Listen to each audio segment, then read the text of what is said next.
Hey, welcome to MLSsoccer.com's Playoff Central. I'm Katie Whitam, along with Jason Saghini. Jesse Marsch is going to be joining us shortly, but we're getting you set for that second leg of the Eastern Conference Semifinal game. This one is going to be tough for the Columbus Crew. They go on the road to New England, down 4-2. Remember, though, kickoff Sunday, November 9th, 5 p.m. Eastern Time. Jay, is this one over?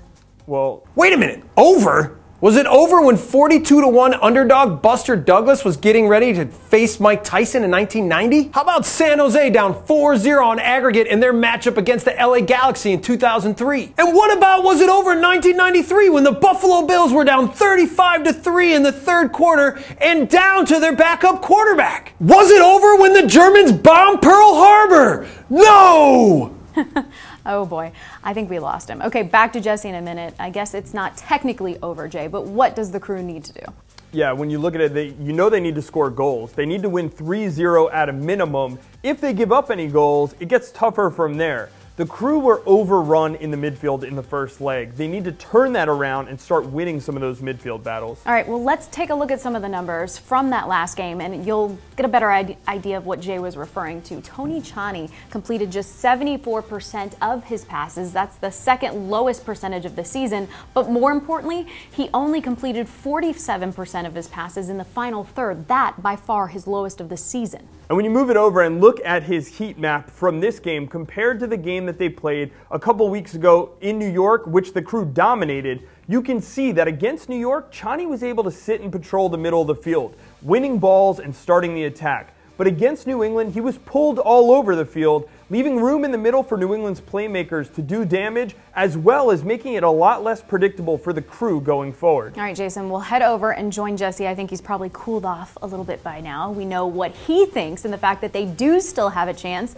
but let's hear it from the coach. Jesse, how can they get it done? Well, the message to the Crew players is that they can't win the game in the first 15 minutes, but they can certainly lose it in the first 15 minutes. So they have to employ a disciplined, patient game plan. But for me, they have to make this game much more up-tempo than they did in Columbus. How do they do that? Well, now when New England has the ball and starts to build out of the back, they need to, at the right moments, really start to push the attacking four players to go after the ball and put pressure on their backs. That's going to do two things. It's going to make them at times have to try to force balls into the midfield, at which point Will Trapp and Tony Tchani are going to have to balance things out and be tight on Jermaine Jones and Lee Nguyen ahead of the ball. But it's also going to mean that at times they're going to have to play long to find Charlie Davies, and in those moments they have to have faith that their center backs are going to win those balls, and then Tchani and Will Trapp need to come back, collect the balls, and start to play again. All right, Jesse, coming from Columbus to New England, a couple things will change here. One is you're going from grass to turf, but you're also now changing the dynamic of the game because the Crew need to attack. They need to score 3 goals if they're going to win this series. How do things change then on the field for either team? Well, when you go from Columbus, which is a big field on grass, to New England, which is on turf and a little bit smaller field, it means that Columbus is going to have a harder time spacing themselves out and passing out of the back. And that then in turn means that you're going to see a lot more 50-50 balls in the midfield, and it's going to be more about competing than anything else. Who does that feed into?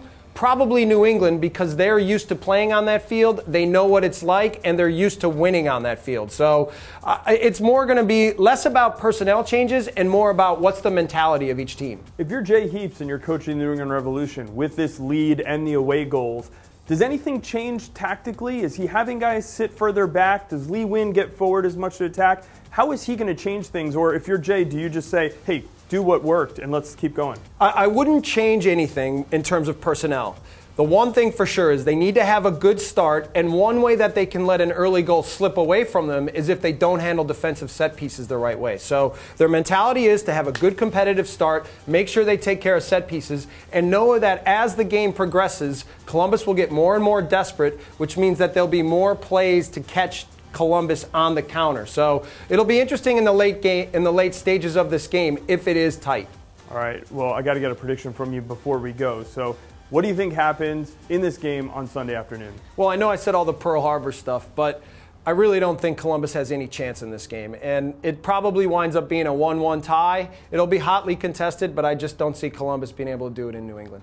All right, we'll see. Half of Jesse wants to believe the Crew have a chance, but this part doesn't think they do. All right, you can see that game Sunday, 5 p.m. Eastern Time on ESPN2 and ESPN Deportes. Stay tuned to MLSsoccer.com for full coverage.